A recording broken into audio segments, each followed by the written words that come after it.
Dan fidyah ini adalah suatu yang dipanggil sebagai satu hukum yang sengaja Allah SWT berikan kepada kita agar kita ini bukan terasa dihukum, tetapi satu pilihan di mana apabila kita tak boleh buat sesuatu tu, jangan putus asa.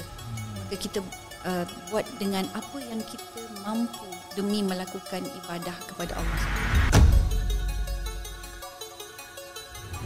Assalamualaikum, selamat menonton dan selamat mendengarkan kami Sembang Kopiah Terbang yang dikuasakan oleh Majlis Agama Islam Selangor. Wow. Majlis Agama Islam Selangor ni nama pendek dia MAIS lah. MAIS. Wow. Alhamdulillah banyak dah video-video dan juga konten-konten menarik yang kita hasilkan dengan MAIS. Antaranya bercerita tentang harta umat Islam ni lah. Dan yang paling penting bukan apa, kita nak semua pendengar kita dapat info daripada badan yang berautoriti. Betul. Sebab sekarang memang dalam keadaan tak boleh bezakan yang betul yang salah, kaca pemata, tak boleh bezakan Piu Amin dengan Piu Rahmat. Lepas tu saya bersongkok hari ni. Orang nampak orang majlis agama. Okay. Nama pun majlis. Tapi Min, kita bukan watak utama. Betul. Seperti biasa kita ada watak utama kita hari ni. Yes. Orang yang layak nak bincang pasal ni. Dan seronoklah kita bila wanita yang datang. Alhamdulillah. Kita bersama dengan tokoh pendakwah kita. Ya.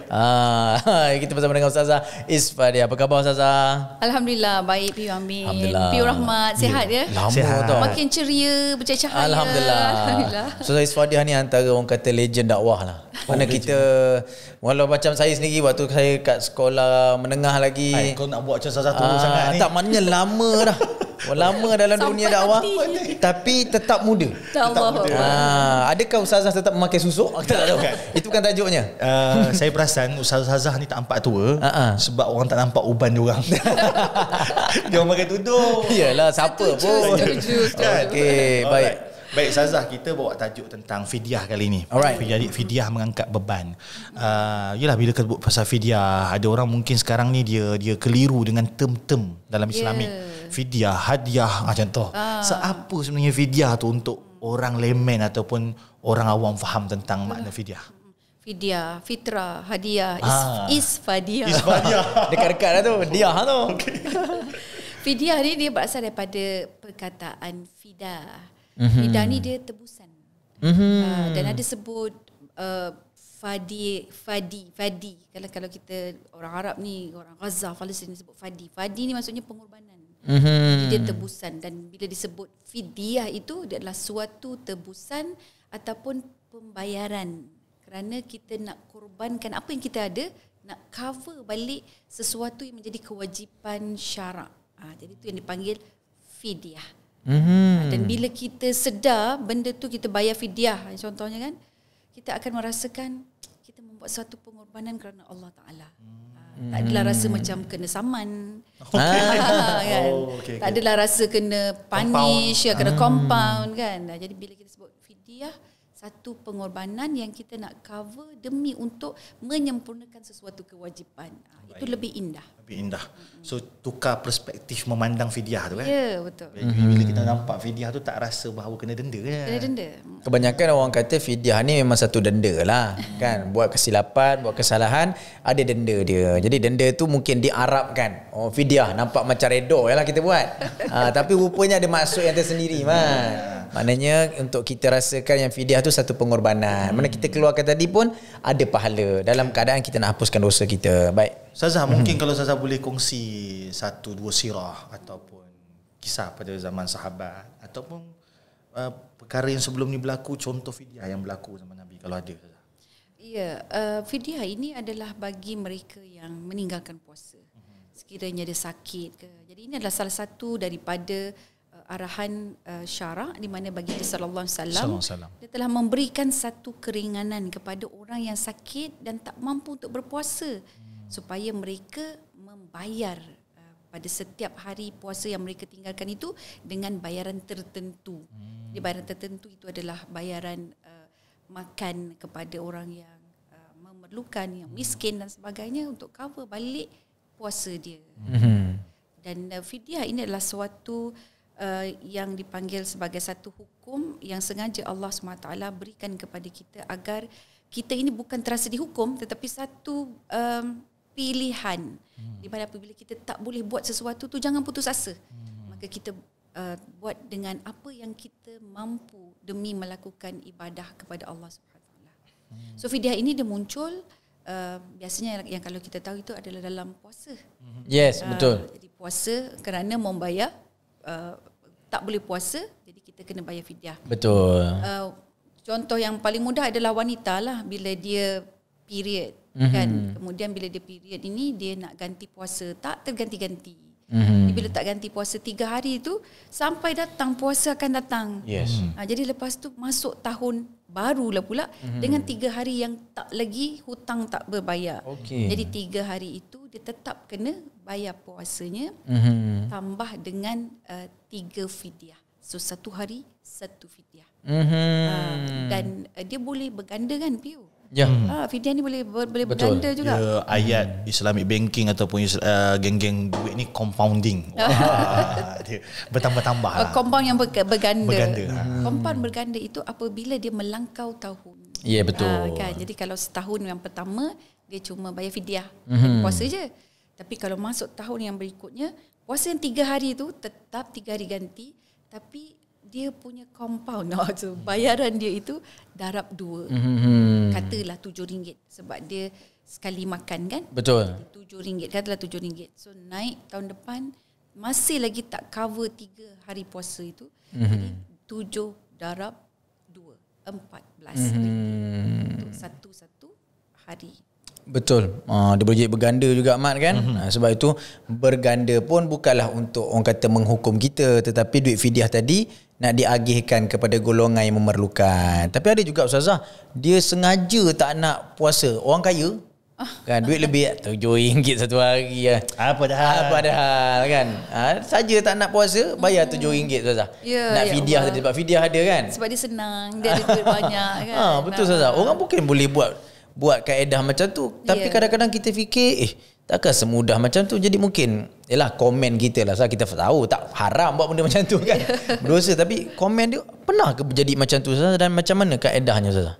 Ya, dalam soal puasa, puasa ini dikira sebagai ibadah badaniah. Maksudnya ibadah secara individu, yang individu itu kena tunaikan. Yes. Dan sekiranya dia tidak boleh tunaikan, maka dia ada pilihan. Jadi pilihan itulah yang diberikan oleh Allah Subhanahu Wa Taala, sama ada dia menggantikan pada waktu lain, ataupun kalau memang dia tidak mampu, soalannya tidak mampu, kan, tidak mampu untuk berpuasa juga, barulah dia bayar dengan fidyah.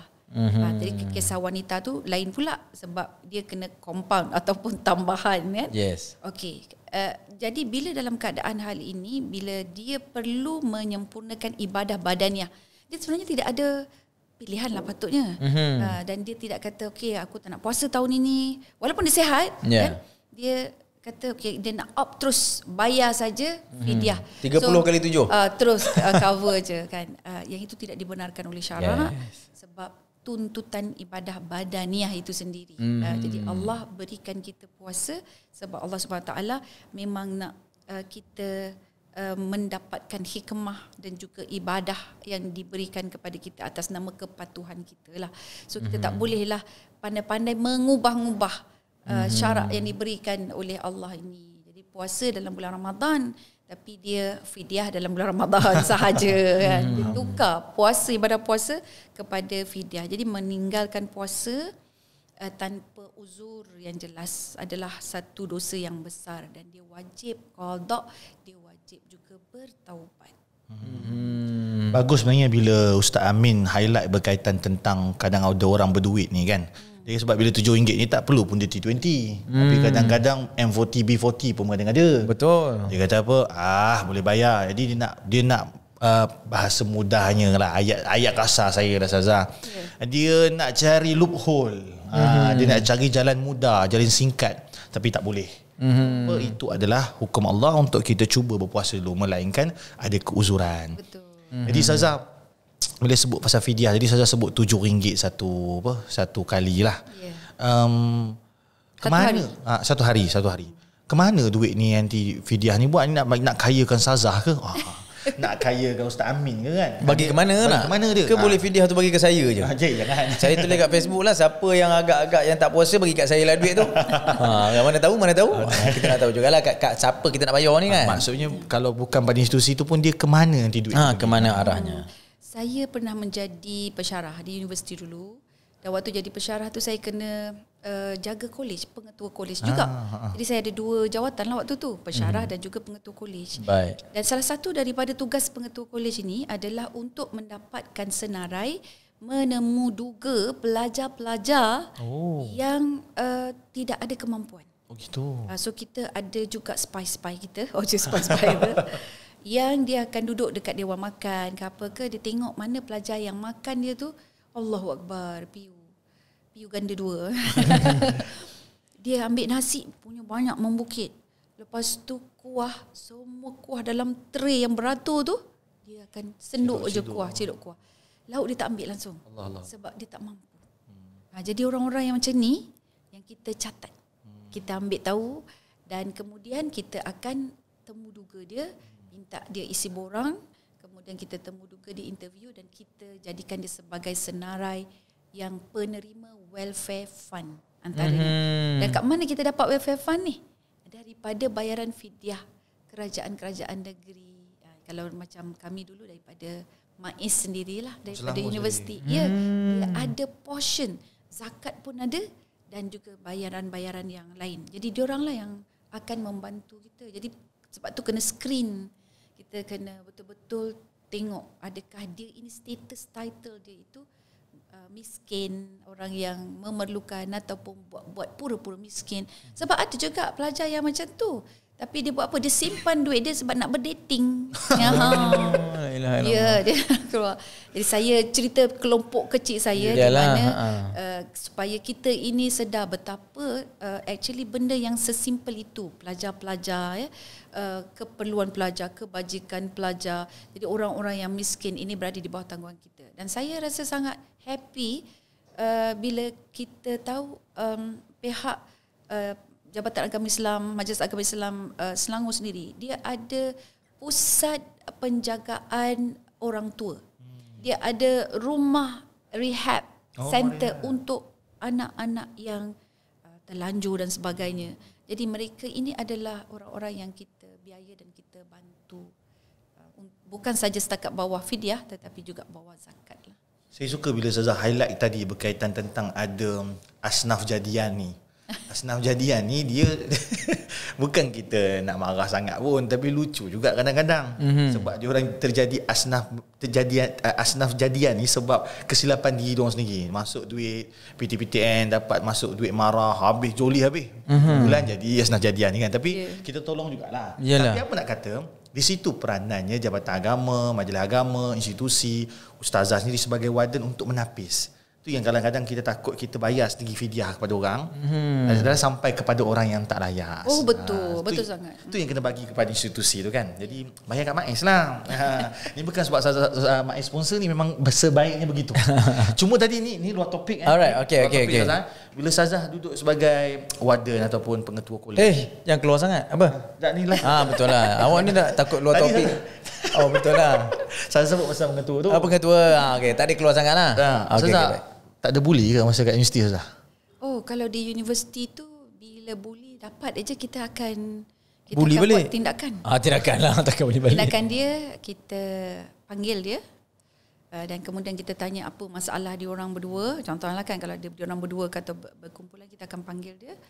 Dan walaupun benda itu tidak dia tidak melaporkan. Sebab saya ditempatkan di bawah, macam asrama saya tinggal di bawah. Saya pengetua, bawah saya ada 10 orang warden. So saya captain kepada semua warden. Macam itulah. Beza pengetua warden. Lain. Pengetua dia tak jaga pelajar directly. Kita tak ada hizbah, tak ada bilik-bilik yang kita jaga. So kita jaga warden-warden. So warden ini kita ada tugasan-tugasan dan kemudian saya berada di bawah. Samalah dengan pelajar ni, penginap di sana. Jadi kalau ada suara menjerit contohnya kan, saya akan keluar, saya akan call siapa komiti ke yang bertugas ke, warden bertugas ke, ataupun siapa pelajar-pelajar, saya kata tolong cari suara ni datang dari mana. Kita sangat alert lah kan. So ada satu masa tu dengar, kemudian saya berdiri dekat tengah. Saya pusing tengok lah kan, senyap saja. Lepas tu saya contact, jadi kita dapat tahu ada pergaduhan. So ada pergaduhan itu macam bully jugalah. Betul. So jadi saya panggil dan kita panggil family dia terus. Terus panggil family dan kita selesaikanlah dengan cara yang baik. Nombor satu, saya pisahkan bilik mereka. Pisah bilik mereka. Kemudian yang kedua, saya minta pelajar yang membuli itu report duty setiap 2 jam, 3 jam datang ke pejabat. Macam mana Ustazah decide dia tu pembuli tak pembuli? Mengaku ke apa? Dia kedua pihak termasuk saksi. Okey, termasuk saksi. Kena ada saksi-saksi lah yang ada kan, sebab diorang dah besar-besar. Betul. Jadi kita mudahlah untuk nak check lah. Mudah check, dan yang paling mudah untuk check adalah bila kita sebagai warden ataupun sebagai guru kena join aktiviti diorang. Aktiviti pelajar, sembahyang berjemaahnya. Kemudian kalau waktu subuh tu kita jemput dia. Jemput dan perlu kejut dia. Pergi ke bilik kan, sebab saya ada bilik-bilik yang kita khaskan untuk sembahyang turun ke musola, semua tak muat lah. Ya betul. Sebab perempuan kan? Ya. Jadi kena begitu. Kena buat sesi tazkirah juga dengan pelajar-pelajar ini. Ustazah ni sebenarnya pengkhususannya adalah berkaitan dengan pendidikan kanak-kanak, pendidikan remaja. Ni betul Ustazah. Tu nak masuk juga ni. Sikit lagi last lagi dia. Tak apa, masuk je, kita open je. Ustazah, psikologi ke macam mana sebenarnya orang ni boleh jadi pembuli? Sebab ni personally saya lah. Bagi Ustazah rehat sikit, saya nak membebel sikit. Kita sekarang berada di zaman kita glorify pembuli. Kita buat orang pembuli ni sebagai rasa bangga dengan filem-filemnya kan. Hero, dia jadi hero. Jadi awak nak cerita apa ni? Saya nak tanya Ustazah. Filem apa ni? Tak. Kita sebenarnya macam mana psikologi pembuli ni Ustazah boleh wujud? Mungkin ada sejarah Islam ke, ataupun mungkin dalam tarbiyatul aulad ada cerita tentang keganasan dalam kanak-kanak atau remaja ni. Dia pembuli ni dia ada 3 perkara yang dia nak capai. Okey, nombor 1 dia nak dihormati. Kemudian nombor 2 dia nak rasa I am in charge. Dia nak dihormati, berkuasa. Dia nak rasa berkuasa. Dan kemudian yang ketiga adalah dia mungkin nak melepaskan apa yang terpendam dalam hati dia, di mana dia juga dibuli ataupun dilakukan benda yang sama oleh family dia ataupun orang yang dia sayang. So jadi macam tu dia memindahkan dia punya rasa marah ataupun geram itu atau rasa inferior itu kepada orang lain. Sebab ada kajian-kajian yang menunjukkan bahawa mereka yang membuli asalnya dibuli juga. Okey. Dan kajian-kajian juga menunjukkan cara bagaimana kita berurusan di rumah, anak-anak itu dia akan reflect dapat dan dia akan conduct balik perangai yang sama itu kepada orang luar. Okay, contoh, kalau di rumah mak dia selalu menengking dia. So dia akan biasa menengking orang lain. Okay, kalau mak dengan ayah dia sentiasa banyak menyuruh dia kan. Jadi dia menyuruh tu bagus, tapi lala dia jadi membuli tau. Sikit-sikit dia telefon tu betul-betul kat depan hidung. Itu pun anak tingkat 1 suruh turun ambil telefon kat dia, contoh lah gitu kan. So anak itu dia nampak benda tu dan dia akan, dia rasa dia dibuli. Dia tak rasa benda tu dibuli, dia rasa benda itu adalah part of life. Itu adalah salah satu kehidupan dan itu dibuat oleh orang yang berkuasa. So jadi dia nak rasa dia berkuasa, maka dia akan buat benda yang sama lah. Begitu. Jadi dia satu duplicate, kemudian satu lagi dia memang nak dihormati, nak direspect, dan kemudian dia nak ada kuasa. Dia isu buli ni dia bukan setahun dua. Daripada kita sekolah dulu banyak ada isu buli, banyak program-program banteras buli dah ada. Tapi masih lagi belum, orang kata, belum selesai ataupun belum nampak dia punya hujung dia ni. Saya rasa antara salah satu Ustazah, mungkin sebab sistem orientasi kot. Bila masuk sekolah, budak-budak ni ada orientasi. Masuk sekolah menengah pun ada orientasi kan. Jadi bila orientasi tu, senior tu dia akan rasa nak dihormati, nak berkuasa, dan juga mungkin senior tu nak luahkan perasaan dia. Dulu aku kena dengan senior aku, kali ni aku buat balik. Jadi pada pandangan kita, dan mungkin Ustazah sikit lah pandangannya, agak-agaknya sistem orientasi tu boleh tak kita salurkan ataupun kita acukan ikut acuan Islam? Sangat boleh. Cuma apa yang kita buat ini, kita tidak merancang orientasi itu dengan secara Islam. Kita hanya buat orientasi, minggu orientasi saja. Tanpa kita ada letak matlamat, tidak ada tujuan. Kan? Saya teringat dulu semasa minggu orientasi, saya di sekolah agama. Waktu tu lepas saya tingkatan 1, jadi kita ada tingkatan 3 yang masuk tingkatan 4 kan. Dan saya satu bilik dengan hero-hero lah, orang kata kapla-kapla lah. Ketua pengawas, ketua pelajar, lepas tu pelajar yang terbaik. Semua ada dalam bilik tu. Saya pun terkejut. Saya tengok ini kakak ni orang kuat asrama walaupun bukan ketua asrama. Ini ketua pelajar. Yang ini pelajar terbaik lah. Kemudian ada anak-anak yang orang yang kita kenal lah dalam tanah air kita kan. Dan kemudiannya waktu tu tingkatan 4 mendaftar masuk minggu orientasi. Jadi bila minggu orientasi, dia letak antara matlamatnya adalah mengenali senior. Senior itu adalah pengawas-pengawas. So ada kena dapatkan tanda tangan. Sama lah tu. Mana sekolah kena buat macam tu. Dah dapat tanda tangan, dia ada tempoh dia pula untuk dapatkan tanda tangan. Kena cepat segera sebab nak jadikan benda tu fun kan. Okey. So jadi bila dia datang ke bilik kami ni seronok lah cakap, okey dah datang dah. Kak panggil, kenapa lambat? Dia orang tanya kan, kenapa lambat? So lama kena lambat ni kena ketuk ketampi. Ketuk ketampi lah. Ketuk ketampi. So bila dia lambat ketuk ketampi, kita ni ramai-ramai kira 1, 2, 3. Tapi tujuan asalnya kita nak bermesra. Kita nak menambah mesra, nak bersilaturahim. Sekali tu tunggu lagi siapa yang lambat. Ni dah nak habis dah ni, dah ambil masa dah ni kan. Naik warden. Warden terus tunjuk satu bilik tu, semua kena ketuk ketampi balik. Jadi saya waktu itu first time, umur saya 13 tahun, saya dengar perkataan bully. Sebelum tu saya tak sangka benda itu bully. Saya ingat benda ini adalah untuk bermesraan. Kita nak mesra, kita nak ni lah kan. Tetapi kalau kes-kes yang ada sekarang ni, sampai barang kata tumbuk, sampai setrika. Macam tu saya tak rasa benda itu untuk bermesra. Tapi cuma asalnya itu orientasinya adalah daripada nak bermesra, tapi akhirnya lihat apa yang berlaku pada hari ini. Saya akan kata gitulah. So mulanya kita nak mesra. So mesra ni macam mana mesra dalam Islam? You have to help each other kan. Kita kena bantu-membantu. Kita kena jadi tour guide. Kalau kita senior, so kita jadi orang yang ansar. Untuk membantu muhajirin. So those kind of spirit tidak ada di dalam minggu orientasi. Saya setujulah apa yang P. Wamin sebut, di mana kita kena mungkin menambah baik minggu orientasi kita tu dengan package yang orang kata lebih Islamik, bukan sekadar minggu ta'aruf, bukan sekadar minggu orientasi. Dan dia perlu lebih didetailkan bagaimana kita boleh bantu mereka atas matlamat-matlamat kita lah. Dia kadang-kadang dia bukan tahap orang kata bermesra, betul bermesra. Tapi mungkin bagi lelaki ni mesra dia cara kasar sikit kan, dan sampai kadang-kadang tahap memalukan. Sampai kadang-kadang adik-adik junior ni menangis. Dia tak nak buat, kadang kena buka baju lah. Lelaki orang nak mesra gelak-gelak, dan akhirnya orang gelak-gelakkan dia, menangis-nangis dia. Jadi mungkinlah benda-benda macam tu. Saya teringat, ini selingan lagi ni. Kita nak masuk topik kita ni. Nah, yang pendengar kita kan kejap Fidyah, kejap bully satu kan. Biasalah, ada podcast kita.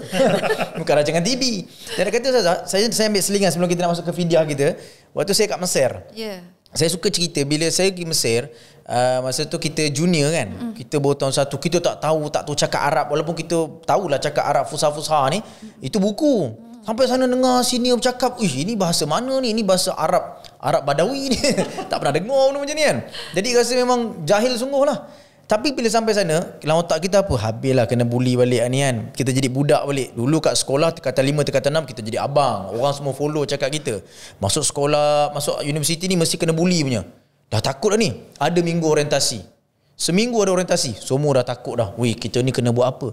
Tapi bila hari pertama kita orientasi tu, kita duduk, waktu makan semua duduk kat sini, jangan makan. Kita dah cakap, nampak kat Mesir pun ada bully, tak boleh makan. Rupa-rupanya Ustazah, dalam tempoh seminggu, senior akan bawa talam makan letak depan kita 7 hari 7 malam. Masya Allah. Sarapan tengah hari malam. Menghormati. Macam kita tak ada keluar, kita tak ada ambil. Kita pelik, senior datang bawa makan. Habis makan talam. Habis makan talam, duduk. Jangan buat apa-apa, kami basuh. Subhanallah. Jadi bekas tulang, bekas apa dia yang basuh. Dia senior ni, ustaz-ustaz yang dah tahun 4 tahun akhir ni, janggut berjambang yang tengah buat PhD semua. Yang dah hebat-hebat ni, diorang yang letak makanan dekat kita, diorang yang ambil. Nak beli baju, telefon saya, Setiap 10 orang ada seorang terakhir dia. Dan nak bawa telefon mak ayah 2-3 pagi ke bagi tahu. Jadi kita rasa macam senior kena bully dengan junior pula. Tapi bukan istilah bully. Istilah apa? Khidmat. Abang kena khidmat kat adik. Dan bermula daripada tu, kita tak sabar nak jadi senior sebab nak buat benda yang sama pada junior. Ya Allah. Dan itulah yang kami dapat di Rumah Anak Selangor dulu. Dan semuanya memang mengalami benda yang sama sampai ke hari ni. Amalan tersebut dilaksanakan di Mesir. Ya, betul. Kepada adik-adik junior. Jadi kalau budak-budak junior ni pergi Mesir, dia takut orientasi, tak sampai sana jadi raja. Jadi seronok. Sebab apa, sampai kat sana kita layan habis-habisan sehingga dia rasa seronok buat jauh dengan mak ayah kan. Betul. Dan kita kaum wanita pun yang belajar, pelajar-pelajar wanita pun dia rasa sangat-sangat mulia dan terhormat di Jordan, di Mesir, masaklah di Syria. Kita masakkan untuk orang. Kalau kita orang nak keluar, perempuan nak keluar, saya bukan pelajar di sana, saya dapat tahulah. Kalau kita nak keluar, kita tak boleh keluar sendiri tahu. Diharamkan oleh kaum lelaki kecuali akan ada 2-3 orang lelaki yang bersama dengan 2-3 orang perempuan ni, dia akan usher. Okey, awak nak pergi mana? Contohnya. Jadi dia akan teman, yalah takutlah kan keselamatan. Istilah musyrif lah. Jadi di situ saya tapi berlaku hanya di luar negara kot. Tak tahulah, sebab tu saya cakap. Yang benda tu perlu di-adapt juga di tanah air. Dia kalau kita tengok datang lambat bumpy. Datang lambat sikit kena. Kita kata kau tak buat macam ni, budak-budak jadi manja. Dia akan simpan dendam dia akan buat pula kat budak-budak lain. Jadi bully ni tak akan selesai. Dan buatlah kempen macam mana pun. Saya apabila sebut bully, kita tak boleh salahkan budak itu. Kita kena salahkan orang-orang yang dewasa yang sepatutnya membimbing mereka. Cara macam mana pergaulan mereka, sosial mereka kan, dan bagaimana mereka mengurus diri mereka dan juga adik-adik yang berada di bawah. Betul Ustazah. Kita sampai masuk kat Mesir tu tahun kedua, tahun ketiga ni kita masak sebulan masak untuk adik-adik. Sebab apa? Senior yang tahun lepas buat benda macam tu kat kita. Jadi benda tu menyeronokkan. Saya rasa benda ni kena ubah lah supaya kita jadikan suasana yang baik, dan itulah yang sebenarnya. Bukan marah budak-budak je kan. Betul. Jadi balik cerita kita ni Mat. Dah jauh kita begini. Fidyah. Kan ada kait Mat. Ada kait. Kerja saya mengaitkan. Mengaitkan. Awak ni suka pakai kait ni. Ustazah, kadang orang rasa agama ni bully manusia. Agama ni bully penganut dia. Dah lah paksa puasa. Orang tu uzur, bayar pula fidyah. Kita nampak hikmah daripada halangan ataupun larangan yang Allah bagi ni lah. So apa hikmah fidyah ni? Mungkin saya dah cerita sikit, tapi bagi lagi rasa lega lah, tak rasa dibuli. Hikmah fidyah ini dia menunjukkan bahawa siapa status kita. Jadi status kita ini adalah hamba. Dan setiap orang P. Rahmat, setiap individu dia bila lahir saja status dia memang auto hamba, automatik hamba. Jadi kalau di hidup dia itu dia serahkan dan orang kata tu sepenuh dirinya itu hanya menumpu kepada nafsu dia hamba pada nafsu dia. Kalau dia pilih kawan-kawan dia dengar kata kawan dia ikut apa je kawan dia buat. Lepas tu dia akan turut, patuh kepada mereka. Ada bonding dengan kawan dia, jadi hamba pada kawan. Kalau dia pada duit pula, duitlah segala-galanya untuk dia kan. Dan dia bermati-matian kerana duit, dan dia sanggup buat jahat kerana duit. Dia jadi hamba pada duit. So meaning to say, sebagai seorang hamba ini, dia akan berhadapan dengan satu keadaan di mana hati dia itu, dia rasa macam tak puas kalau tak jadi hamba. Dia mesti nak jadi hamba. Sebab itu orang-orang yang tidak ada agama pun dia akan cari satu kuasa. Itu yang jadi pokok ke bukit ke matahari ke kan. Dia akan jadikan itu Tuhan dia. Sebab memang Allah jadikan kita ini secara fitrahnya memang hamba. So bila kita tak melakukan ibadah, kita akan rasa jiwa kita kosong. Dan dalam masa yang sama, bila kita tak boleh pula melakukan ibadah itu macam puasa kan, atau kita puasa tapi tak boleh nak puasa, orang lain semua puasa tapi kita tak puasa, maka rasa kekosongan itu akan lebih memuncak. Siapalah aku, diri aku ni tak berguna lah kan, ada duit banyak tapi masih tak tenang lagi. Dia akan ada perasaan itu sebab kita adalah hamba. So apabila disyariatkan dengan adanya fidyah, dia ada satu kepuasan yang tidak terucap. Tidak terucap. Orang lain puasa, kita dah bayar fidyah dah. Walaupun aku tidak mampu. Okay. Melainkan kalau orang tu memandang bahawa itu adalah bebanan. So kalau dia rasa itu bebanan, hidup dia tidak ada fighting, tidak ada perjuangan. Hidup untuk berjuang, come on kan. Hidup untuk berjuang, dan hidup ini adalah perjuangan. Jadi bila hidup untuk berjuang, dia rasa walaupun dia sakit, tapi dia tak boleh puasa dan dia usahakan juga untuk bayar fidyah, dia rasa satu nikmat yang cukup bermakna. Ini hanya boleh diterangkan melalui orang kata sudut ilmu jiwa lah, psikologi kan. Jadi jiwa kepuasan diri dia, kepuasan terhadap diri dia sendiri. Sebab puasa, kita puasa, tak puasa, dia tidak mendatangkan apa-apa pada Allah kan? Tapi benda itu datang kepada diri sendiri. Jadi kepuasan, ketenangan pada diri sendiri itu adalah fidyah. Dan satu lagi, fidyah ini dia meningkatkan ekonomi. Meningkatkan ekonomi masyarakat. Jadi ada bukan saja meningkatkan ekonomi masyarakat dengan membeli makanan buat mereka, keperluan mereka kan. Kita ada kemanusiaan yang mempertahankan sifat kemanusiaan itu sendiri, di mana kita tak boleh puasa tapi kita bagi makan orang yang miskin, orang yang tak boleh makan macam mana kita makan, kan? Jadi kita bayar fidyah. Di situ cakna, dan bila cakna ni satu tim masyarakat akan berusaha, ada tim kelompok yang memastikan dia cari siapa yang miskin, siapa yang tak dapat makanan. Bukankah pembangunan masyarakat itu bukan sekadar ekonomi, tapi sekadar pembangunan dia, sudut kemanusiaannya, dia sudut kestabilan dia, sudut ketenangan dia, mengawal daripada kecemburuan, hasad kan. Jadi orang-orang yang miskin tengok orang yang kaya, kau inilah kan, nanti aku curi, contoh kan. Ataupun sebagainya lah. Jadi membangunkan keseimbangan dalam pelbagai aspek pada masyarakat. Saya bila sebut perkara ni, Ustazah sebut tu mengenangkan atau mengingatkan kita bila Allah suruh bayar fidyah, bukan nak tambah kekayaan Allah. Sungguh. Tak ada maknanya. Dan Allah bagi balik kepada manusia ataupun hambanya. Dia lebih pada ketaatan lah. Ketaatan. Jadi kalau tuan-tuan kena bayar fidyah ni, janganlah rasa kena buli, sebab Allah tak berkehendak pun RM7 tuan-tuan perempuan tu. Bagi pada orang susah. Dan kena ingat, kita tak tahu bila cycle kita ni. Tantah hari ni kita bukan asnaf, tapi banyak kehidupan kita, dalam episod kehidupan kita menyaksikan masa COVID, seorang tu T20 akhirnya jadi B40.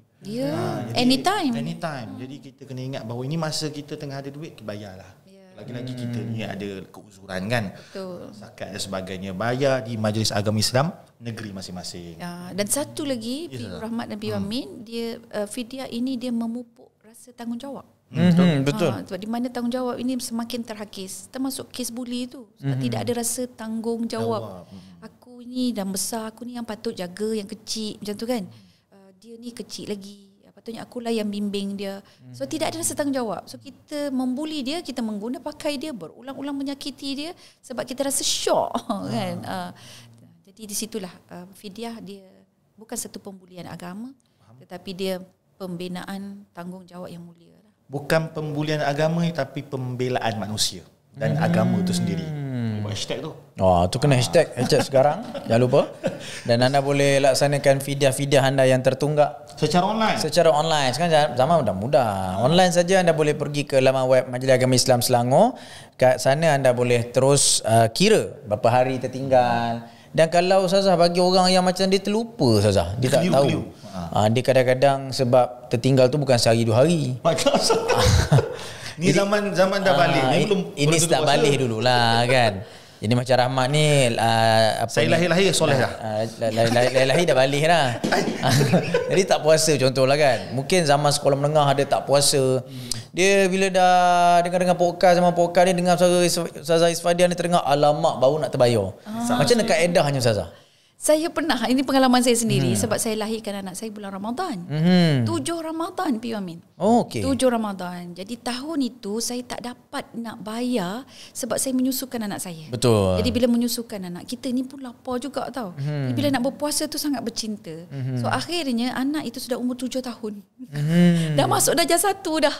Jadi saya masih lagi tak bayar 23 hari. 23 hari. Puasa sikit-sikit pun tak dah sebab kita setiap tahun tu pun tiap bulan tu pun kita ada periodnya kan. Betul. Jadi kita duk fokus yang itu, yang 23 hari ini tertinggal sampai 7 tahun. So tapi yang ini saya tahulah 23 hari. Dan saya darab saja berapa tahun dan kita bayarlah. Okey, untuk kes-kes di mana mereka tak pasti berapa hari dia kena buat anggaran. Dia buat anggaran. Anggaran sendiri di MAIS tu memang ada kalkulatornya. Tapi untuk anggaran kita yang tertinggal ni, kita kena buat sendiri. Jadi agak-agak lah satu bulan ada 30 hari. Agak-agak aku berapa yang tinggal. Kalau dia tak ingat berapa yang tinggal, dia kena ingat berapa hari dia berpuasa. So berapa hari aku dia puasa, aku rasa puasa seminggu je kot. So puasa seminggu maksudnya 23 hari lah dia tinggal. Dan lengkapkanlah 30 hari. Sebab takkan lebih daripada 30 hari. So jadi lengkapkan 30 hari itu. Dan lepas itu darab berapa. Tapi of course ingat dia sebab dia ada dua cara ni. Nombor satu, bayar ataupun qada puasa. Yes. So qada puasa itu tak perlu ganda. So puasa tu yang kena kira berapa bayar. So then kena bayar. And cuma fidyah dia pula tu tadi qada puasa. Yang kedua bayar fidyah. Yes. Bayar fidyah dia ini yang tu kalau bertangguh-tahun. Jadi didarabkan. Cumanya ada pandangan untuk fidyah ini seandainya dia ini tidak mampu. Jadi tak perlu digandakan. Alright, ini lagi ringan lah. Betul. Jadi khususnya yang berada di Kuala Lumpur, di Selangor, yang tinggal di sini, yang memang berhadapan dengan masalah keuangan. Betul. Dan juga lifestyle. Tapi betul lah bila sebut pasal lifestyle, pasal orang kata ni mungkin keluar tajuk ke apa ke. Sekarang ni dah ramai orang miskin bandar Ustazah kan.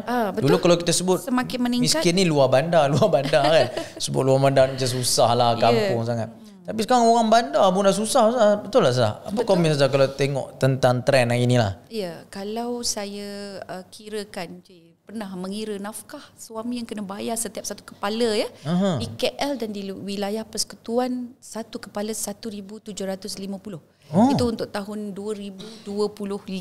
Itu apa setahun sebulan? Sebulan. 1750. 1750. Wow. Itu kira termasuk rumah sewa lah. Rumah sewa tu menyewa rumah 800. Okey, itu sewa rumah 800. Kalau kita dekat KL tak dapat tu 800. Tak dapat. Sebab dia kalau rumah boleh lah kot kan. Bilik, kalau bilik boleh. Boleh bilik boleh lah 800. Mungkin dalam 200, 400 kan. Macam itulah dia punya perkiraan. So kalau rumah ada dah, tolaklah 800 tu. Okay. 1750 tolak 800, kira 800 je. Okay. 800 sebulan untuk satu kepala ya.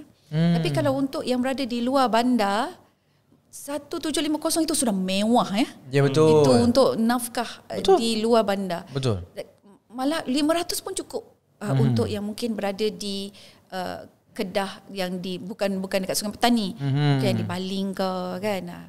Kalau di Kelantan ke contohnya, kalau di Tumpat tempat ayah saya berhijrah. Dia orang Selangor, orang Jawa, tapi dia pindah lah pula pergi ke Tumpat Kelantan tu kan. So dia dalam 500 satu kepala tu masih boleh lagi. Sebab nasi dia murah, makan kedai makan murah, banyak benda yang murah lagi lah. So sebab tu kita juga melihat bahawa di Kuala Lumpur, kemudian di Selangor ini, taraf hidup tu agak sangat tinggi lah. Itu perlu apa orang kata tu, diambil kira. Betul. Dan kalau tidak mampu untuk buat gandaan itu, diharuskan. Tapi kalau mampu, why not?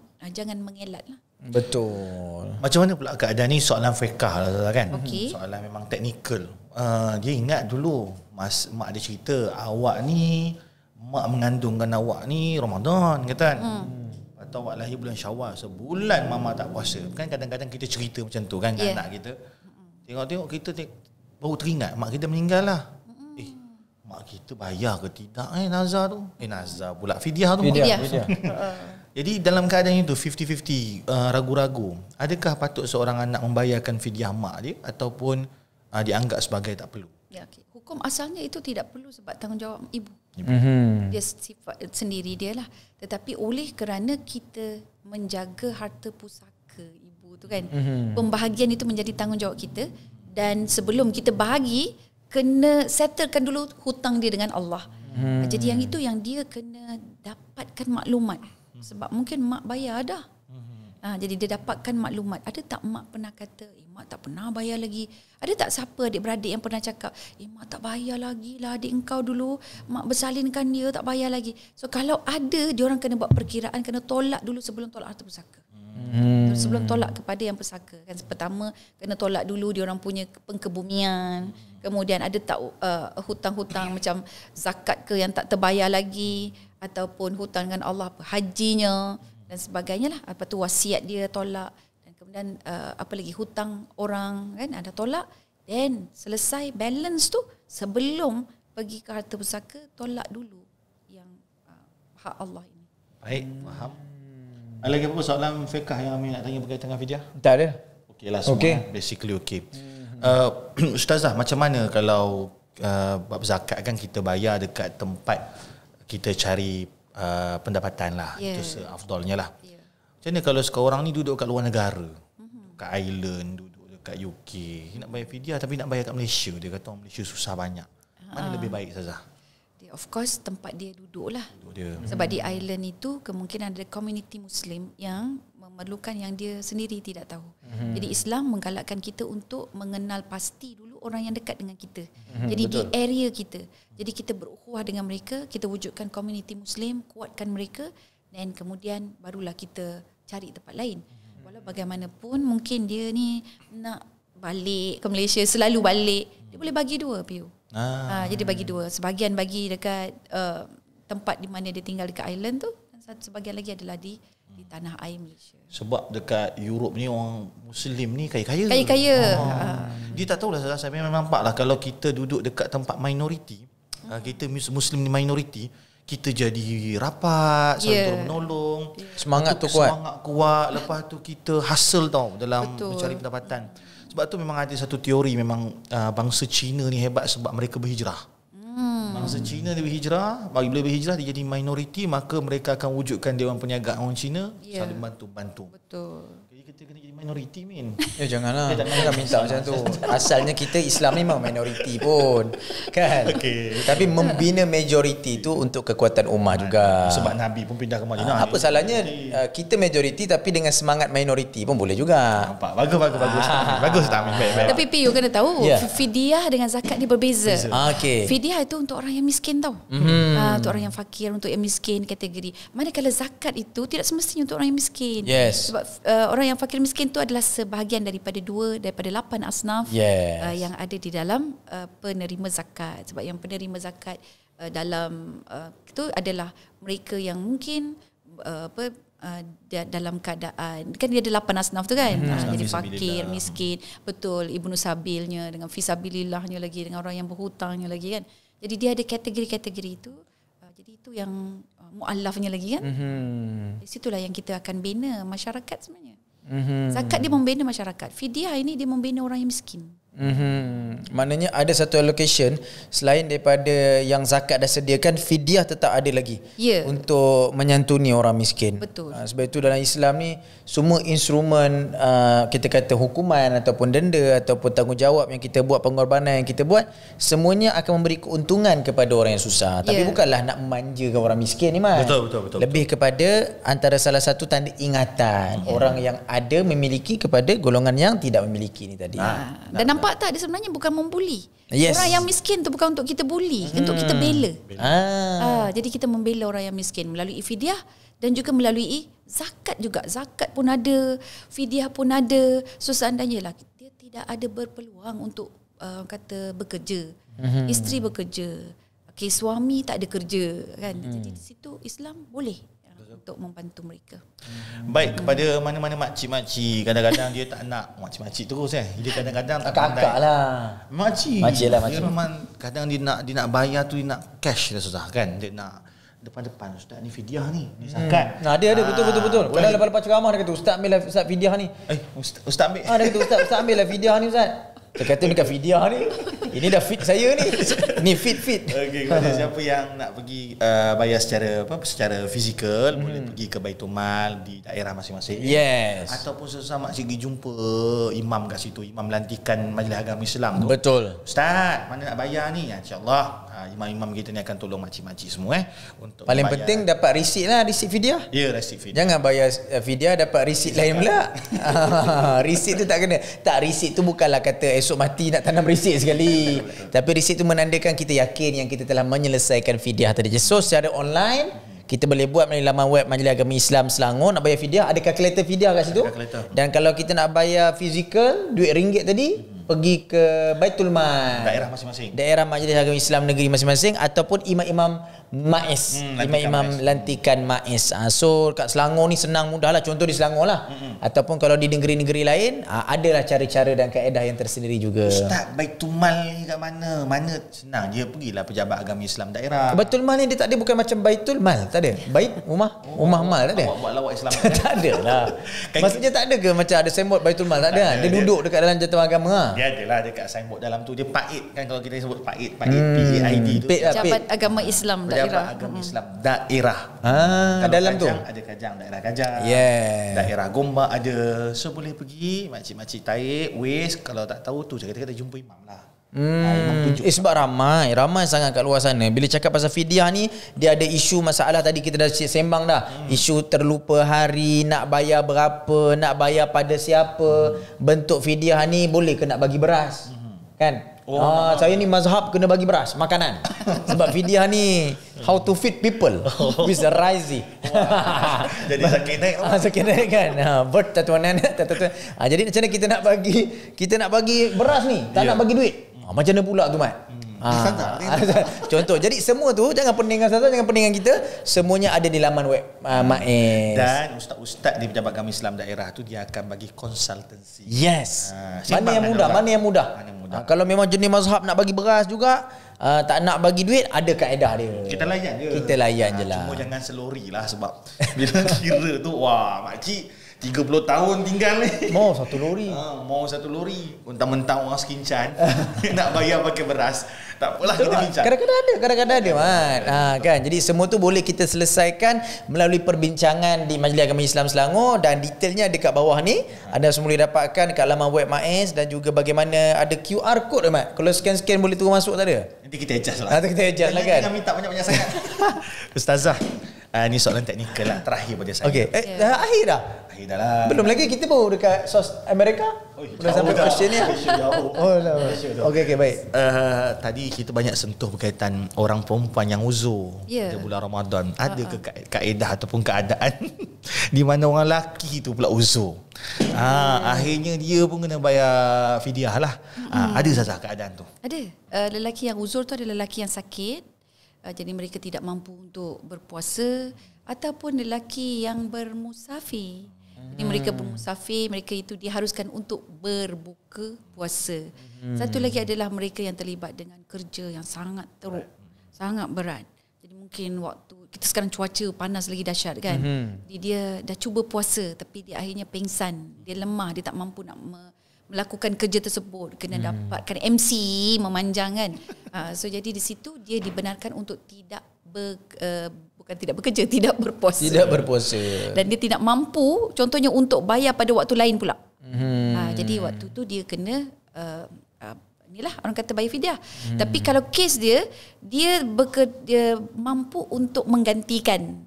Jadi dia mampu menggantikan, digantikanlah tahun tu. Cuma dia tak boleh nak menggantikan tahun itu. Masuk tahun depan, dia jadi sama dengan perempuan yang uzur tu tadi. Dia kena bayar fidyah plus one. Maksudnya ganti qada dan bayar fidyah. Okey, baik. Ada juga yang tanya juga, kalau tinggal semayang ada fidyah ke? Tu qada je lah. Tak ada fidyah. Sebab fidyah ni pada puasa saja. Dan pada puasa ada lagi Ustazah yang boleh jawabkan seseorang itu kena bayar fidyah? Ya, ada solat tetapi itu pandangan yang kecil. Yes, itu nak kena tahu juga. Bukan qaul mu'tamad mazhab Syafi'i. Ya, betul. Sedap tu bahasa P.U. Rahmat. Okey, Mak, ada lagi? Saya pun sebenarnya dah habis soalan.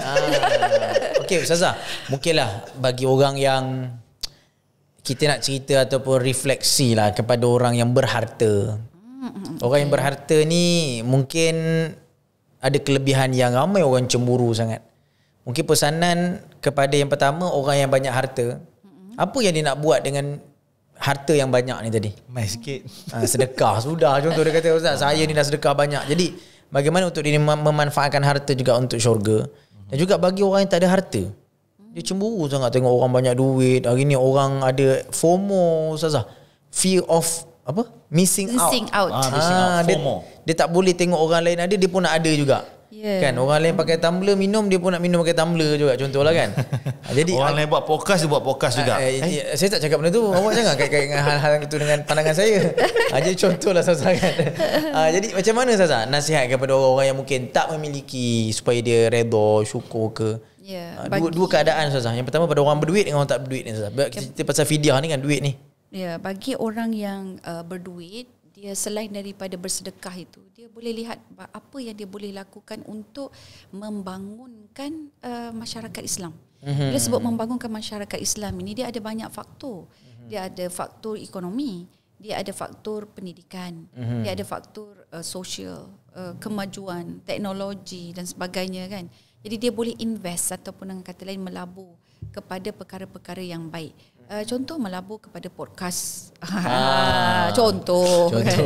Tak melabur pun menyumbang ke dan sebagainya. Dia lihat contoh yang paling mudah adalah sekarang ini anak-anak muda dia idea banyak, tenaga banyak, masa banyak kan anak-anak muda, tapi duit tak ada.